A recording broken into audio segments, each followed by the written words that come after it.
Hello everyone, Apple యూజర్స్కి అయితే good news. మనకి యాపిల్లో ఒక కొత్త అప్డేట్ అయితే వచ్చింది. అదేంటంటే Apple iOS 26 developer beta version అయితే రిలీజ్ చేశారు. మీరు ఇన్స్టాల్ చేసుకోవాలనుకుంటే నేను చెప్పే స్టెప్స్ అయితే ఫాలో అవ్వండి. Please subscribe to my channel for more videos.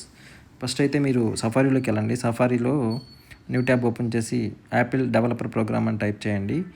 అది టైప్ చేసినట్లయితే మీకు ఒక ఫస్ట్ లింక్ వస్తుంది. ఆ లింక్ మీద క్లిక్ చేసినట్లయితే ఇది వచ్చేసి ఒక పేజ్కి తీసుకెళ్తుంది, డెవలపర్ పేజ్కి.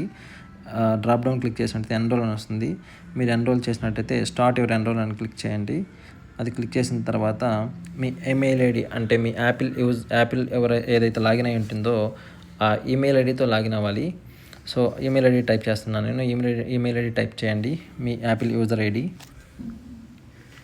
ఇక్కడ నా ఈమెయిల్ ఐడి తీస్తున్నాను. దాని తర్వాత పాస్వర్డ్ కూడా ఇవ్వాలి. There is no security issues, it's a very trustable site. మీ పాస్వర్డ్ ఇవ్వండి. దీనికంటే ముందర మీ యాపిల్ బిఫోర్ వర్షన్ అయితే మీరు బ్యాకప్ చేసి పెట్టుకోండి, ఎందుకంటే ఇది డెవలపర్ వర్షన్. ఎక్కడైతే అలో చేస్తే మనకు ఒక ఓటీపీ వస్తుంది. ఆ ఓటీపీ స్క్రీన్ మీదే వస్తుంది. ఆ ఓటీపీని మీరు ఇక్కడ ఎంటర్ చేయాలి. ఇక్కడ నేనైతే ఓటీపీ ఇస్తున్నాను.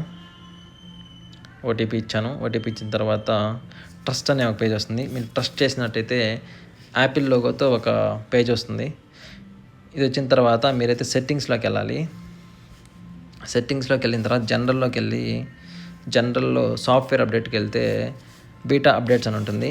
బీటా అప్డేట్స్లో మనం ఆఫ్ అని ఉంటుంది. ఆఫ్ తర్వాత అక్కడ బీటా అప్డేట్స్ని సెలెక్ట్ చేసుకోవాలి. సెలెక్ట్ చేస్తుంటే సాఫ్ట్వేర్ ఇన్స్టాల్ టైం పడుతుంది. ఇక్కడైతే మనకు మొత్తం గ్లాసీ డిజైన్ వచ్చింది. అదే ఇన్స్టాల్ అయిపోయింది. Thanks for watching my video.